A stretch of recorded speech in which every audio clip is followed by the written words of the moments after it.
Hello, I'm Kevin Costner. Welcome back to 500 Nations. South of here, there's a desert. It's a forbidding barrier stretching hundreds of miles. On the other side of that desert is Mexico. Over thousands of years, skilled travelers managed to cross this barrier, but widespread contact was impossible, and so each side developed in their own unique way. In Mexico, millions of Indian people, 80% of the continent's population, created art and architecture that was unparalleled in its sheer size and physical ambition. They developed writing and astronomy. Their wars were waged between massive armies, even by contemporary standards. In this hour, we follow an epic story, told through the actual words of those who took part in it. You'll see eyewitness illustrations of events that occurred almost 500 years ago. We take you to the present-day site of Mexico City, to the heart of the most powerful military empire in the continent's history, the Aztec.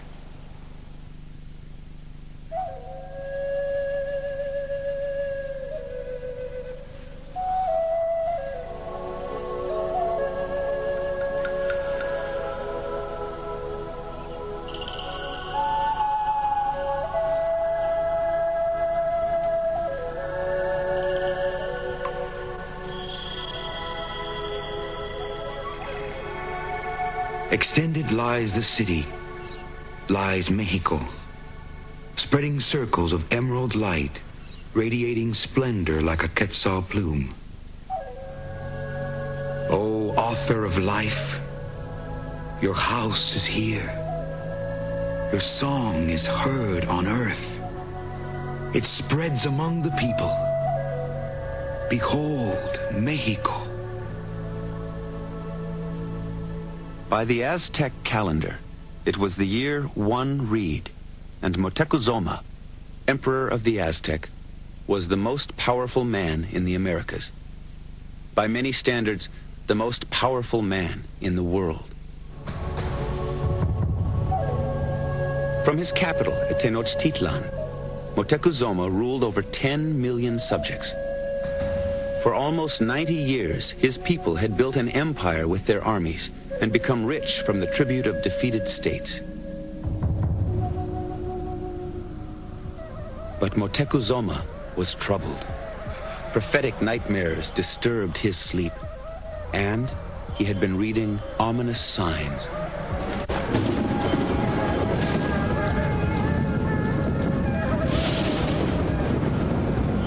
A huge tongue of fire burning in the night sky to the east. A major temple mysteriously destroyed by fire.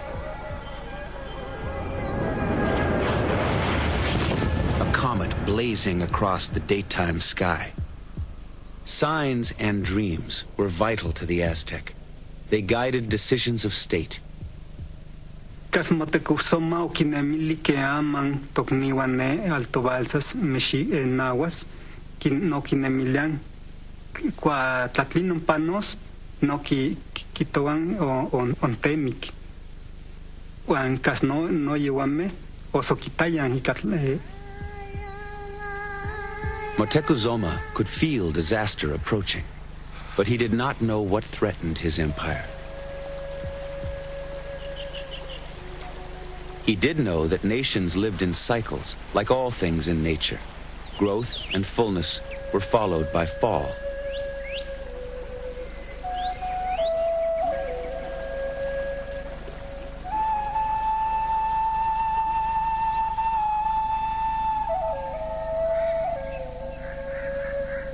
The cycles of nations had been played out many times in the Valley of Mexico. Ruins of ancient cultures were scattered across the region.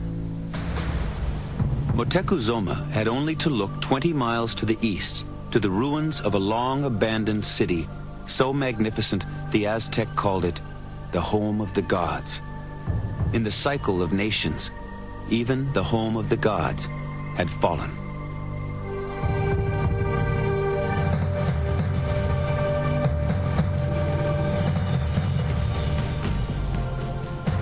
"900 years before Moctezuma, workers had come from throughout Mexico to build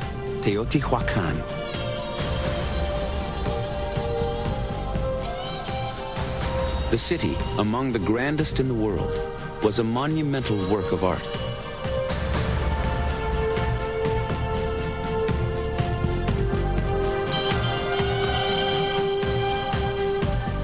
Its largest building, the Pyramid of the Sun, had a base the size of the biggest pyramid in Egypt.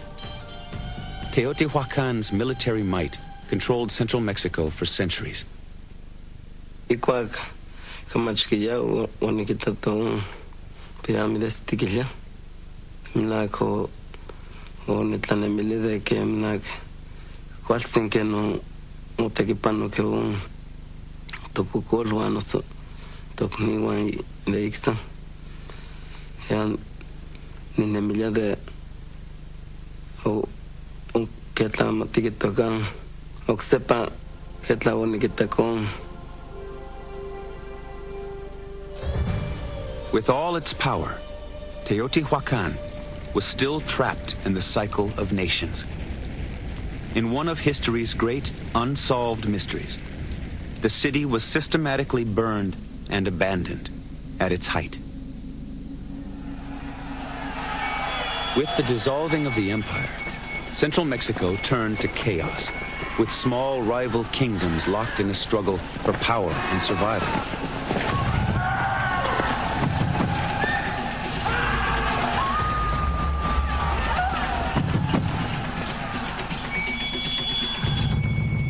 Elite warriors fought for kings on the field of honor, like knights in medieval Europe.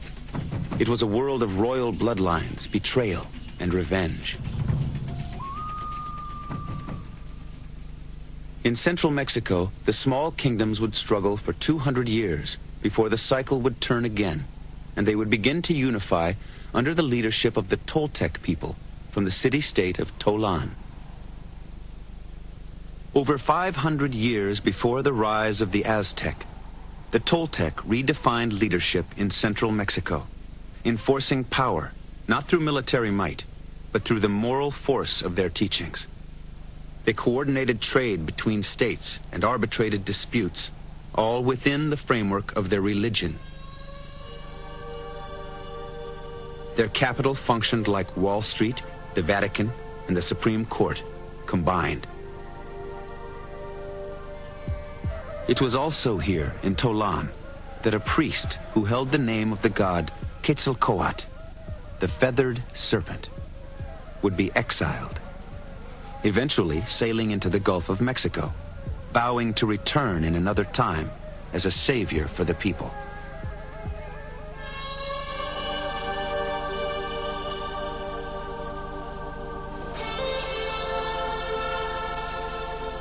After less than 2 centuries, Tolan, like Teotihuacan before it, was violently destroyed. But while the city burned, the sophisticated Toltec leadership escaped, many of the elite families moving to the Valley of Mexico. For 150 years, in the shadows of the ruins of Teotihuacan, the Toltec established control over the city-states of the valley. Their influence was so great that their bloodlines became the benchmark of nobility throughout the region. During the same time, a nomadic tribe far to the west was in the midst of an epic search for a homeland. They were the Mexica, Motecuzoma's ancestors.